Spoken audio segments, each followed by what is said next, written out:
Hey everybody, welcome back to the studio. Today I'm going to talk about my new printer, the Qidi X Maker. I don't know if I'm pronouncing that right. Some people say Qidi. It's Qidi. Amazing printer. Blows the Ender 3 Pro away. I'm sorry.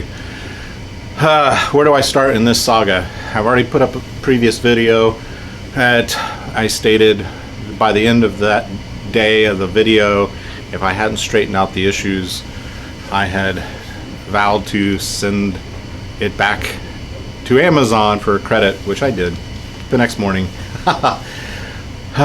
So hey, I am not a perfect person. I will admit when I'm wrong, and I will apologize when I'm wrong, and I will always shoot you straight.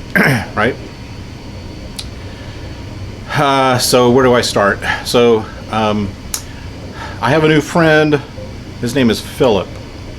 I'm gonna give him the credit where credit is due. I should have asked Philip what 3D printer he had to begin with when he was here last playing our Hail Caesar game. First of all, I'm a blue collar guy. I'm a hard working agriculture guy. I'm outside in the field. I'm working. And when I was in college, I worked for an industrial supply company in St. Paul, Minnesota called Grainger, WW Grainger. And we did a lot of business with HVAC guys. We did a lot of business with machine shops. And when I found out that Philip worked as a machinist, and I knew that he was a 3D printer, he had some movement trays and things that he brought with his troops. And I should have gone to him first, because who else would know about a quality machine when you're talking precision machines than a machinist, okay? And for you guys that don't know what machinists do, they basically they can probably take anything that's made out of metal and make any kind of part you want. So I have a lot of respect for these type of guys. We have another friend here on the channel, Alex. He is a mechanical engineer, and I just love mechanical stuff. I love tinkering and fixing things and figuring things out, taking things apart to see how they work when something breaks. So special thanks to Philip, because he said, look at the Qidi. I've got the Qidi Smart, which is the predecessor of this X Maker. Okay, this X Maker's been out about a year. Has very good reviews. Even the guys who have print farms where they have just 20 machines, they just print stuff and sell stuff on eBay, or they print things professionally for things like Thingiverse. You can select a print on Thingiverse and have another person print it for you and send it to you. If you're not into 3D printing, you can still get stuff made for yourself. So that's where to start. You can hear in the background, I am finishing my ship card. Now you guys have seen these ship cards if you're on my Facebook group, Alex Smith Hobby and War Games. Amazing. Thingiverse for free download. So we start there. We start with, I went in, I thought Ender was a good one. A lot of guys are using them. It wasn't working out. I was fighting the thing. The first print turned out so-so. Second print, it just gouged into my print pad because it was getting hung up. The print head was getting hung up on a worm gear that was not properly aligned. So it started off bad from the very beginning. Okay, so I had a couple of great guys, reach out to me through my Facebook group. I really appreciate that. I even received a phone call from Rob at Historique, who makes the amazing counters, wound counters for various games. I highly recommend his company, historique.com. It's got an easy order interface. You click on what you want, the quantities of the counters. They're made out of a heavy cardboard, and he puts prints like British flags, American flags, whatever you want on there. He's pretty you covered for various war games. Now he reached out to me and he said, Al, you got to get a glass bed, you've got to get the bed leveled properly. And I think one of the main problems with the printer that I got was the bed was warped. It wasn't totally flat. And as much as I kept tinkering with it and tinkering with it to get that bed level, it was going to probably be impossible to get that bed level. So here's my overall thought. After I got off the phone, I slept on it. It was getting later in the evening. I went upstairs, had dinner, watched some TV with the wife. Slept on it, which I like to do sometimes when I'm posed with a problem. I'll sleep on it overnight. I get up in the morning and grab a cup of fresh coffee. And try to figure it out. Okay. See, I've got to make a decision. Okay. So I made an executive decision. I'll just finish printing. Now watch. It will lower down. And we're going to go over the operation of the printer very briefly here to show you how much better this printer is. So hang with me, guys. One of the things I absolutely hate, is getting questions that were answered in a video because they were too impatient and didn't want to. Hey, if you don't want to sit through the whole 20-minute video, whatever, so skip to the end. I don't know what the issue is, but I'm constantly getting questions either from my Facebook or my YouTube channel. So I'll be upstairs sometimes and I'll hear this thing beep beep beep. So I know it's done. The other thing too is it will shut down. Now the lights, the LED lights will stay on, the touchpad will stay on until you turn the machine off. But the other one, the cooling fans would run and run and run and run and run. This shuts everything down gradually, lets everything cool off. So the morning after, I said, listen, here's the bottom line.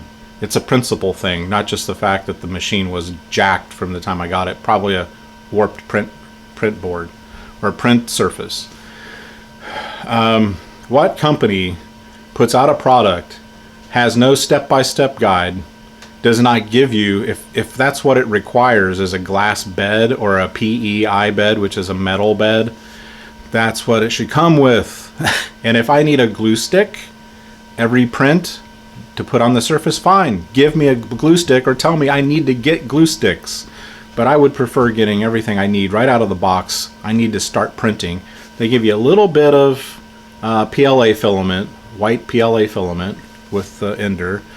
And I'm sorry, that's not acceptable. If I'm going to struggle with it for 2 days and it has to go back in the box, it makes a lot more sense to a consumer that you minimize returns. Because if it was my company, I don't want those returns because those are machines I have to eat. Okay, someone's going to eat that machine. So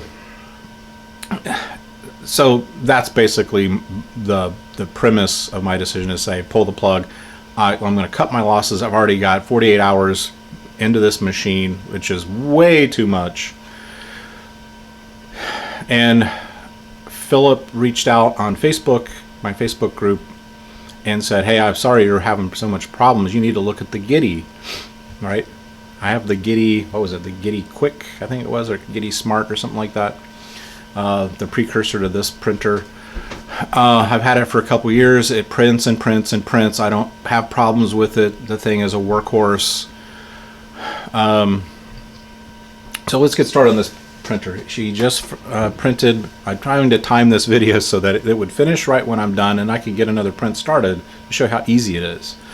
And I'm letting this cool down a little bit before I take it off the print stand so you can see how easy it is. It's got a PEI.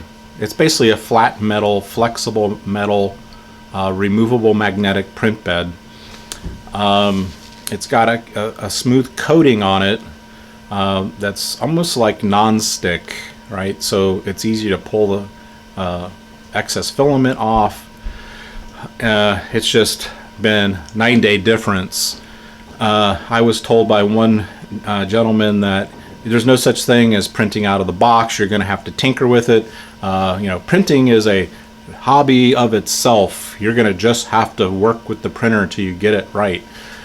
Sorry, guys. If that's where I was going to go with this printing until I maybe got up into $1,000 printer, I was just going to not get into printing and just keep buying the kits, the terrain kits. So I thought, hey, this Philip, he should know. He's a machinist. I'm going to take his advice. So I looked into these machines. Now they got a whole wide variety of machines. This is an entry-level machine. Now this same machine a year ago was selling for $450.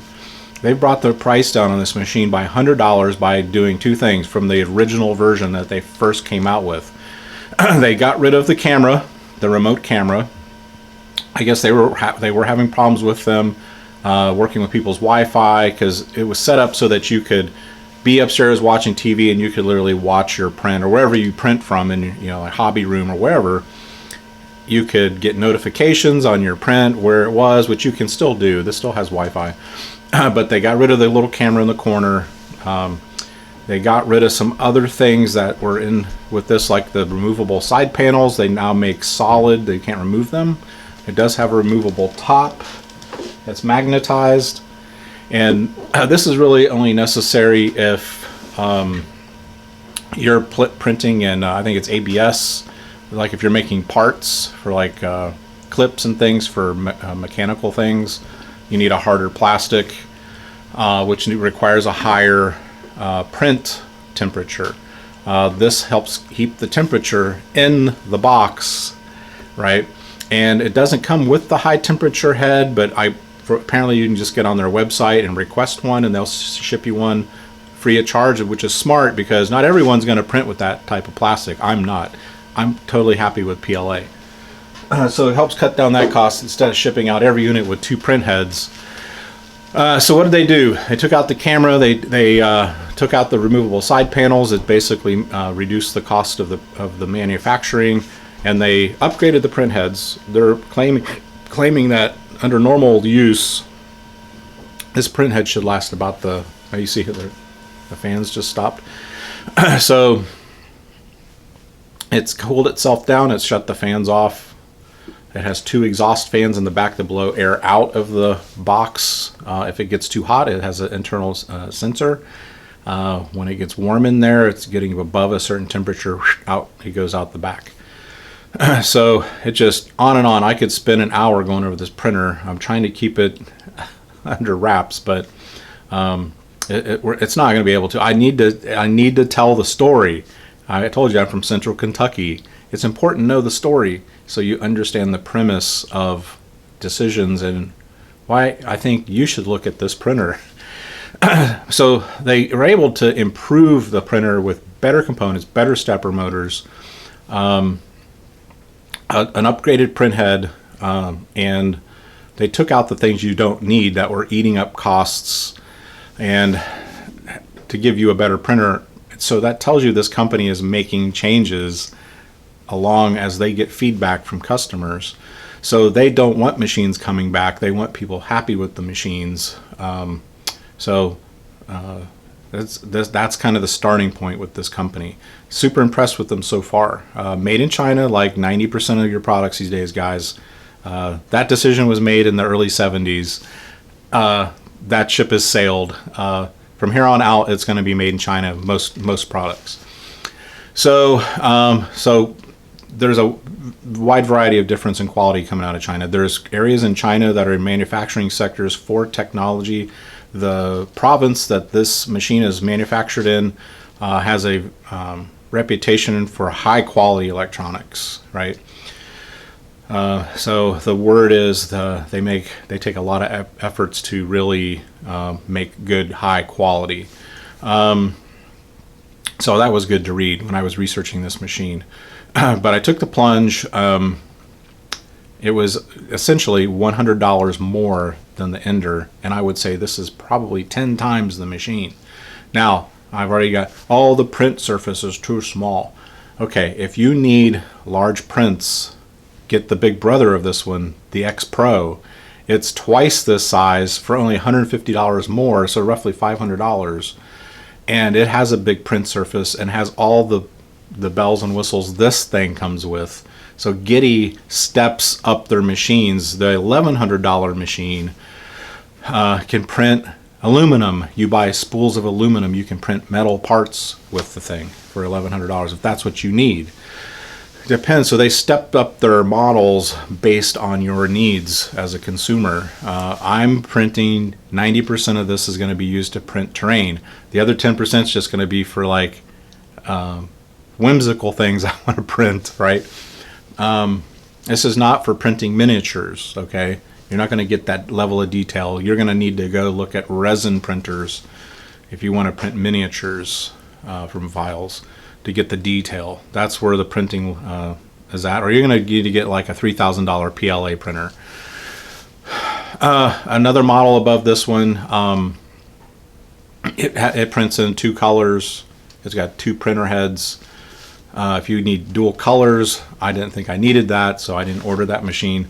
So this one fits my needs. Okay, it's an entry-level machine, and like I said, this was the last time I said if I have problems with this printer, I'm just not going to print. So that's kind of where I'm at. So let's talk about this machine more. It comes with everything you need out of the box. It even came with a little glue stick. I haven't even used the glue stick because my friend Philip said you don't need that unless you're printing something kind of tall and something small based to keep it firm on the print bed so it doesn't pull off while it's getting printed. This thing is totally automated, guys. It comes with their own Qidi software, but it's basically like Cura. If you've used Cura Pro, it's the same setup. It's got everything you need. You can adjust the different size of the prints on your print bed. You can print the millimeters of the layers, all that stuff. You can put supports. If you have like a model that has overhang, you can print supports for it, and then you just cut the supports off, just like you would a model sprue, so that it prints and doesn't have problems with being stable while it prints.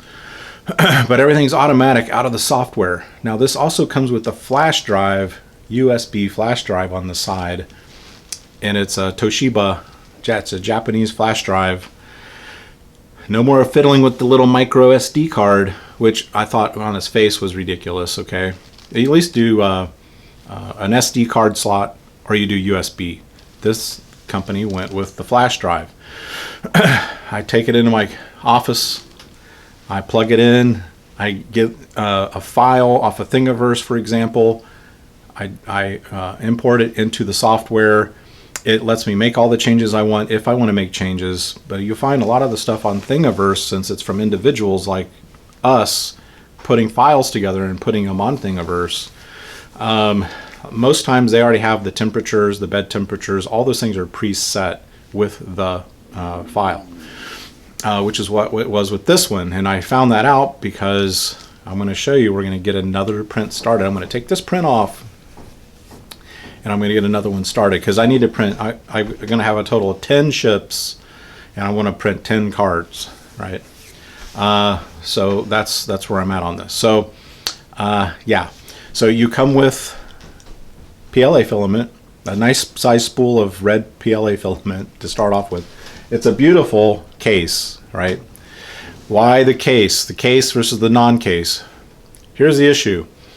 If you're running your heat really high in your home, if you're got a fireplace in the winter, or you live in Florida or Texas, or you're a type of person in the summer, you keep your house at 65 degrees, you got to be really picky on those open printers where you position them to print, because the change in the room temperature, and if they're having like an air conditioner vent blow onto the printer, that will jack your print up because of the fluctuation in temperature. With these enclosed printers, that's totally controlled. Like I said, when it gets too hot in here, it has exhaust fans, which also have a filtration system, because I've also read that as these things print, little tiny particles of PLA can start floating around. Well, this is going to keep all that contained. You're not going to have that, number one. So this is a good thing. You definitely want an enclosed printer. It gives a controlled environment, because I found out with the Ender 3, there's a lot of variables that come into making that print. And if one of those variables is off, your print's going to get jacked. So what's the other thing that this company does besides getting it in a controlled environment with your print? You've got plenty of light. You've got an LED strip in the front, but you can adjust the brightness and the color and all that nonsense. So we open up the door. It's just kept shut with with magnets. It's nothing fancy. Take the print off here. One little strand left at the very end, and you can see how beautiful that printed up. Now, this is Thingiverse. It's free, so this was some guy like me who built this card for himself and put it on Thingiverse. It's got a couple of spots, like there's a little triangular spot in the 7, right by the 7. What else? Oh, a little tiny little open area right around the number 5. So little teeny little flaws like that. And how would I know that this is from the software? This is totally great quality for my purposes. I could fill that in, I guess, if I wanted to, and repaint this if I wanted to. Every single card, and this is the 7th card I printed. It's exactly the same on all of the cards. All the spots are the exact same, right? So you know that the printer is literally just duplicating what it has off the software. So here's my PLA. You see what it does is when it first starts to print, it starts a stream down here to get it flowing, get things working. And then it cuts across and it does what they call I think they call that a channel. It goes all the way around in a square, and it starts printing. And it's like I said, it's all automated. So this machine prints the first layer slower, right? The bed temperature is higher to get it to stick to the bed good. And this is why everyone said, oh, you just got to play with that. And, you know, on the Ender, you can go in there under test, and as it's printing, you can make adjustments. None of that. This is all automatic. So by the time it gets to the second and third layer, the print bed goes down to 50 instead of 60. Then the print head speed goes up. And as it gets higher in the print, this print head goes a little faster, right? All automatically, okay? So you don't have to mess with that nonsense. And you see the flexible metal, it just pulls right off. Put it off to the side. I grab my little, see how that just pulls right off? And I come over here to the corner. See how that just pulled right off? That tells you that the filament is the perfect bead going onto that print bed. That's what that tells you. And now I'm going to show the rest of it peeling off all in one square. It didn't break. It had no thin spots. It's all uniform. This is my 7th card I've printed. 0 problems. You know how much I leveled this bed? It has auto level assist. There's 3 knobs on the bottom of the bed where you adjust the nozzle. It even came with nozzle adjustment paper that's made like plastic. It's made out of plastic, so you can use it for years and years. It's not a post-it note or a piece of printer paper like I was farting with the other thing. This came with everything I needed out of the box. Out of the box. Oh, that's not possible. I did the setup procedures, which was in this little booklet right here, step by step.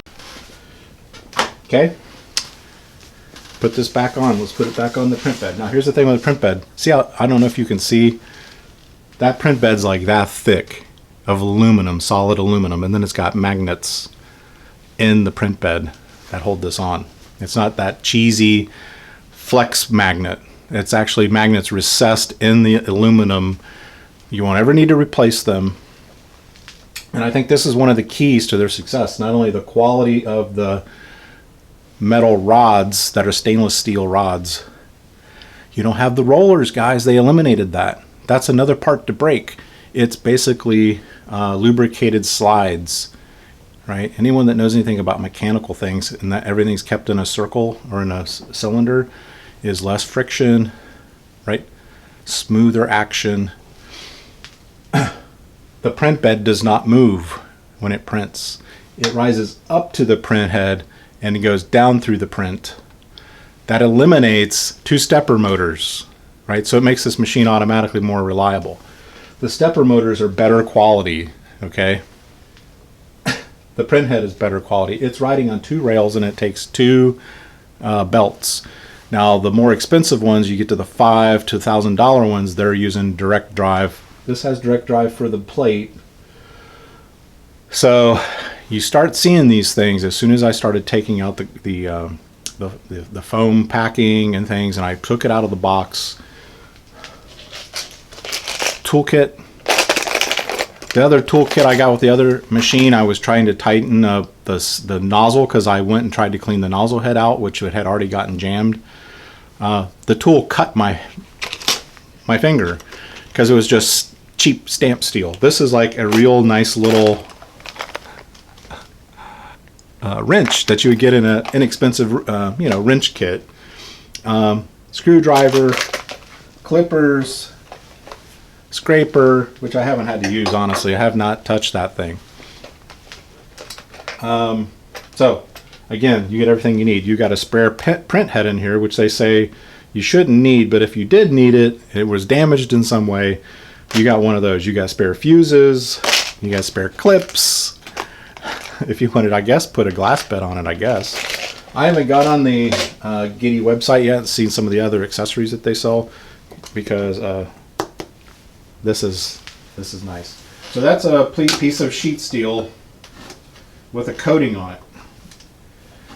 So here's all you have to do. I have my flash drive. I put the files on for this project, and here's all I have to do to get a print started, guys. This is it. This is how complicated it is. It's on the side here. I'm going to close this. I'm going to confirm the last print. I press my printer icon. You can scroll up and down, but it's already highlighted in red on this little list. You won't be able to see because, you know, I'm not going to play with the camera. Let's get this going. Now, from what I understand, you can purchase a camera. They've got an upgraded camera, so it has a camera icon on here. So you could, it's got a little plug. You can put the camera back on this thing, but I guess it's an upgraded camera. I think it's like $75 or something. I don't personally need that. So we're gonna press our file, which is our mat. It shows you a small little picture because this is all touchscreen. It's got a little picture of the file, just like you would see on your Qidi software, your slicer software. There's a little play button in the middle here, so I can either trash it, I can go back and I can select other things, or I just push the play button. This thing is going to start preheating the bed. It's going to start preheating the nozzle. It's already preset to the values that are on the file. If I wanted to change those, I could, and then when I put the file onto my flash drive, it will bring all that over and print the way you want it to print automatically. See the print head's moving back there, and you can see here it shows the bed, it shows the nozzle, and you'll see those temperatures starting to go up, right? And once it starts to print, guys, right here it's got 2 little what do you call them, like sand dials, icons of sand dials. One will show you how long it's been printing, and one will show you the time left on the print. And when I printed, I'm going to grab it real quick. It's over here on my bookshelf. This is the one I printed with Ender. It's a very similar file. Now this one was supposed to have circular holes for the pegs. This file has square holes, which square is probably better to print. And I had none of the problems with it. This thing took 5 hours to print. These are taking less than 2.5 hours to print. That's the other thing I've discovered. As you go up in cost on the prints take less time. So it depends on where you're at, man. If you're wanting to do a print farm, I'd go up to the Pro, and I'd buy like 6 Qidi Pros, right?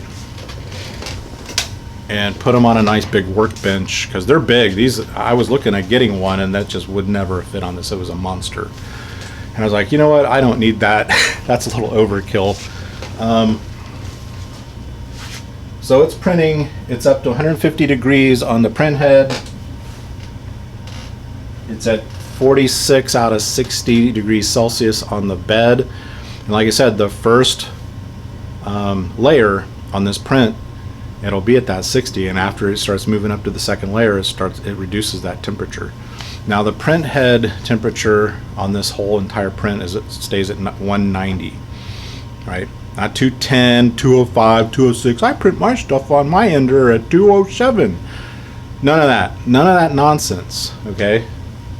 This is plug and play. If this is what you're looking for, your time is valuable like mine. You're a busy person, you have little kids, you have a business, you work for a company that's busy, and they're saying, hey, we need you to work more. And on the weekends you want to print some stuff for your gaming, this is the printer for you. $350, guys. I mean, come on, that's not much money. This thing should pay for itself in a few months of printing things I need for my upcoming games, right? It's already, these are like something I thought, when I printed the first one and I showed my wife, she came down and I showed her, I said, this looks like something I'd buy at a store because it's so firm and it's got some little bit of weight to it.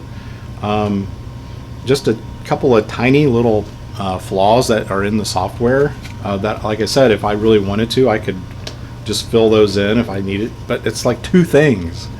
I did notice I printed one of the pens, the little pens. I'm going to print those in black so they're easier to see on the red boards. It printed in like 30 seconds. So I'm figuring out now how to do multiple pens on one print off this software.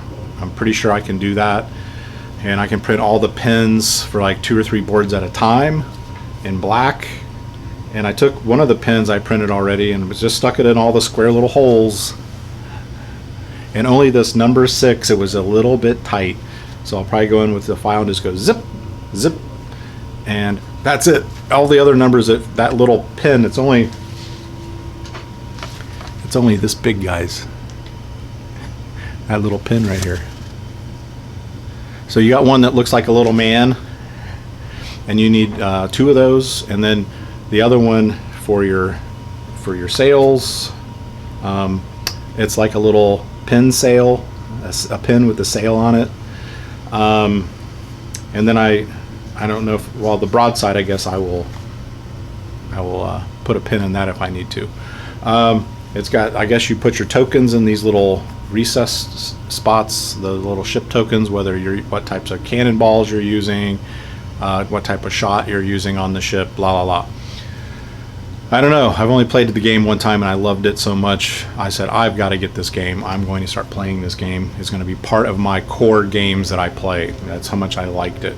Get on over to my Facebook group, Alan Smith Hobby and War Games. I've got my British flotillas done and it looks amazing. I'm going to be going out this weekend in my shop with my table saw, and I'm going to be making custom hardboard bases, you know it, for this. So yeah, so I'm super happy. I've got a stack of the cards. I feel like, hey, I went to some game store and these came in packages, and no, I'm making them myself. So you can see it's starting to print. It does two loops. The inner loop is the card base, and then it starts going back and forth diagonally. And you hear that little click. That's the filament spooling down. So I figure you could probably put 3 spools up here. If you want to keep 3 different colors up there. The PLA goes a long way, guys. I haven't even used, not even a third of the PLA, the red PLA that came with the machine. And I'm going on 7 cards I printed. Nice, thick, heavy cards. So it doesn't use a lot of PLA. So it's don't get concerned about that. Oh, the PLA is $22 a spool. I don't even know. Well, I'll let you know in a future video, I guess, how many prints I get out of that red spool. It's not even as big as I think this is the Hatchbox. It's supposed to be a really good quality PLA. I'm actually, when I order more PLA, I'm gonna stick with Qidi filament. It comes shrink wrapped, so I'm using the filament that's made by the company for their printers, so I can get quality control. I think that's about it, guys. Amazing printer. What can I say? I'm just blown away. I've had it now. This is my second complete day. There was no assembly. I literally pulled it out of a big box that UPS brought. It wasn't super heavy, probably 20-25 pounds tops. You just take some foam packing out of the inside of it. You manually raise the bed up with the controls and pull the foam that's underneath the bed. You get your little start book and you just go step by step. I haven't set it up for Wi-Fi yet. I'm going to probably do that this weekend. So the advantage there is they have an app. I could be upstairs and it will tell me the where my print is as far as completion. So I know to come down here and if I want to get another print started, since these are taking about 2 to 2.5 hours. I noticed that too, it adjusts. If it has a little bit more to do, it'll adjust the finish time. So yeah, thanks for hanging to the end, guys, and following the story, because it has been like a little saga. I knew this was going to be some kind of adventure. I didn't realize it was going to be a dungeon explorer adventure until I came up out of the dungeon and came out into the wilderness, and it turned out there was a beautiful, yellow brick road waiting there for me, and it had Qidi written on it, right? Thanks again, guys. Hit like, hit subscribe, get on over to my Facebook group. I'm putting stuff up on there every day, including some of my favorite movies I'm watching here in the studio, some of the tunes that I like to watch when I'm doing builds, and all kinds of fun stuff happening over there. A lot of great guys. We're building an amazing group. And here, starting next week, some lucky person's going to get a notification on Facebook to do a live chat, or not a live chat, a chat. I'm not doing live chats. So, see you next time. Ciao.